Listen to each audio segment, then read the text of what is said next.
Kerala story second part வருது படம்.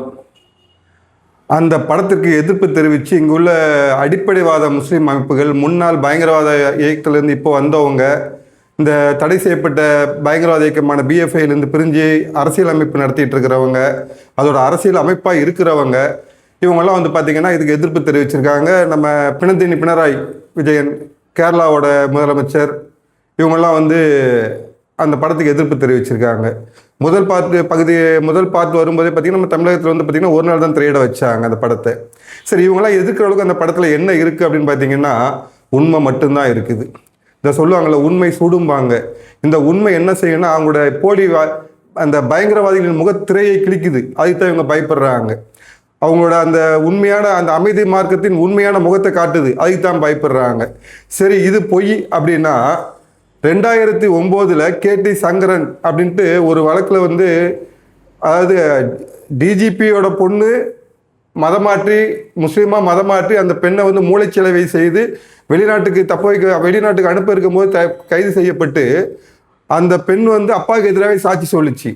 அப்போ சாட்சி சொல்லும்போது 2009 ஜேக்கப் புன்னூஸ்னு ஒரு டிஜிபியே சொல்கிறாரு, வருடத்திற்கு 3000 பெண்களுக்கு மேல் இதுவரை காணாமல் போயிருக்காங்க, வருடத்திற்கு 3000 பெண்களுக்கு மேல் மதமாற்றம் செய்யப்பட்டிருக்காங்கன்ட்டு நீதிமன்றத்தில் டிஜிபி சொல்லியிருக்காரு. நீதிபதியே சொல்கிறாரு, இங்கே வந்து இது வந்து மதமாற்றம் வந்து இங்கே நடக்குது, மதம் மாற்றி பெண்களை சிரியாவுக்கும் ஆப்கானிஸ்தானுக்கும் அனுப்புகிறாங்கன்ட்டு நீதிமன்றமே சொல்லியிருக்குது. அப்போ இவ்வளவு ஆதாரங்கள் இருந்தும், இன்னும் சொல்லப்போனால் 2009 உம்மன் சாண்டி முதலமைச்சராக இருக்கும்போது அவர் சொல்கிறாரு, வருடத்திற்கு 2800 3200 பெண்கள் மதம் மாற்றப்படுகிறார்கள், இந்து பெண்கள் கிறிஸ்தவ பெண்கள் மதம் மாற்றப்படுகிறார்கள் சொல்லிட்டு 2009 கேரள முதலமைச்சர் சொல்லியிருக்காரு. அவருடைய கருத்துப்படி பார்த்தா 32,000 மேலேயே இருக்கும்.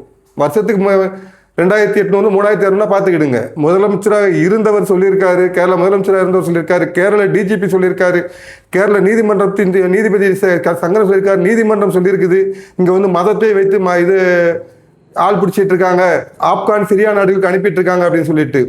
இதில் இன்னொன்று பார்த்தீங்கன்னா உளவுத்துறை, கேரள உளவுத்துறை சொல்லியிருக்கு, கிரீன் குவார்ட்டர், அதாவது பச்சை படைன்னு ஒன்று வந்து காவல்துறைக்குள்ள ஊடுருவி இருக்கு, இது இந்த மாதிரி தேச துரோக செயல்களுக்கு துணை போகுது அப்படின்னு சொல்லிட்டு. அப்போ இவ்வளோ உண்மைகளை வந்து வெளிச்சம் போட்டு காட்டுவதில் உங்களுக்கு என்ன நடுக்கம்?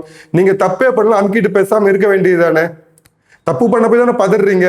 இன்னொன்று, படத்தை வந்து உங்கள் வீட்டில் வந்து உங்கள் வீட்டு வாசலில் போட போகிறதில்ல, தியேட்டரில் போட போகிறாங்க. விருப்பம் இருக்கிற படத்தை கொண்டு கொடுத்து படம் பார்க்க போகிறாங்க. ஓன்ட்ட வந்து பணம் வாங்கிட்டு போல, ஓன்ட்ட பணம் கேட்கல. மாட்டுக்கறி திங்காதிக்குன்னா எங்கள் மனசு புண்படுதுடான்னு சொல்லும் போது, இந்துக்கள் மனசு புண்படுன்னு சொல்லும் பொழுது நடு ரோட்டில் வச்சு பிரியாணி செஞ்சு சாப்பிட்டோன்னு தானே நீங்கள். அப்போ வந்து மனசு புண்படுறதை பார்க்க மாட்டேன், இப்போ நாங்கள் புண்படுறதை பார்க்கணுமா? நாங்கள் கடவுளாய் கும்பிடும் கோமாதாவை வெட்டி கரியா சாப்பிட்டு அதை வந்து விழாவாக கொண்டாடுறதானே நீங்கள்.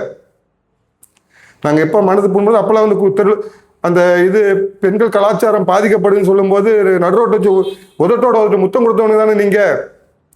ஏண்டா அதெல்லாம் நீங்கள் செய்யலாம். எங்களுடைய குலப்பெண்கள், எங்களுடைய இந்து மகள்கள் வந்து வெளிநாட்டுக்கு கடத்திட்டு போகிறது, ஆப்கானில் சிரியாவில் வந்து அகதிகளாக நிற்கிறாங்க, அங்கே செக்ஸ் அடிமைகளாக இருக்காங்க அப்படின்னு சொல்லிட்டு ஆதாரபூர்வமாக என்ஐஏ சொல்லும் பொழுது அதை தடுக்க வேண்டிய கடமை, இப்படி ஒரு கொடூரம்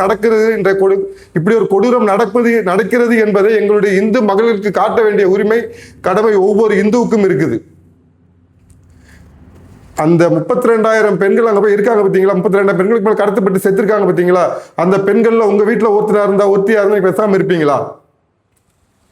தமிழகத்திலும் லவ் ஜிகாத்த செத்து, ராமநாதபுரத்தில் பொண்ணு செத்து சொல்லி மரண வாக்குமூலம் எழுதி வச்சு செத்து போயிருக்குது. என்னுடைய மரணத்திற்கு காரணம் என்னை வந்து லவ் என்ற பேரில் என்னை காதலித்து ஜிகாத் மதம் மாற சொல்லி முடியாதுன்னா எனக்கு நான் செத்து போனேன் அப்படி ஒரு பெண் லவ் லெட்டர் அந்த கடிதம் எழுதி வச்சு செத்து இருக்குது.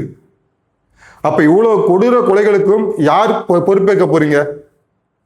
உண்மையை சொல்லக்கூடாதா? அப்படின்னா உங்களுக்கு விஸ்வரூபம் படத்தில் உண்மையை சொன்னாங்க.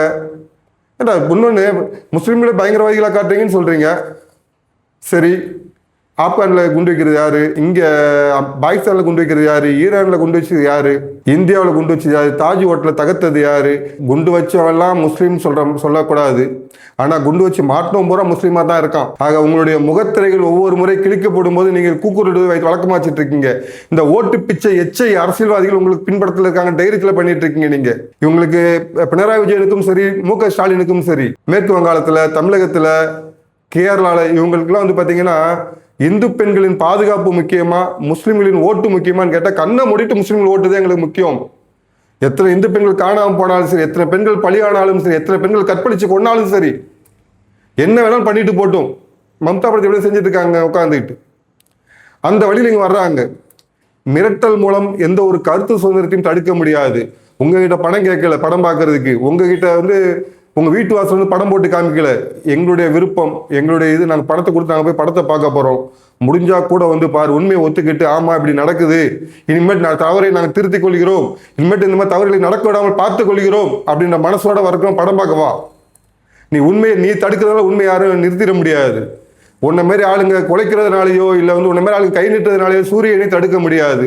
இந்த இந்த விழிப்புணர்வு வெடித்தே தீரும். நீங்க தடுக்க ஒவ்வொரு குடும்பத்தையும் ஒவ்வொரு இந்துவும் தன்னுடைய மகளுக்கு போட்டு காமிக்க தான் போறான். இந்த படம் மிகப்பெரிய வெற்றி அடையத்தான் போகிறது.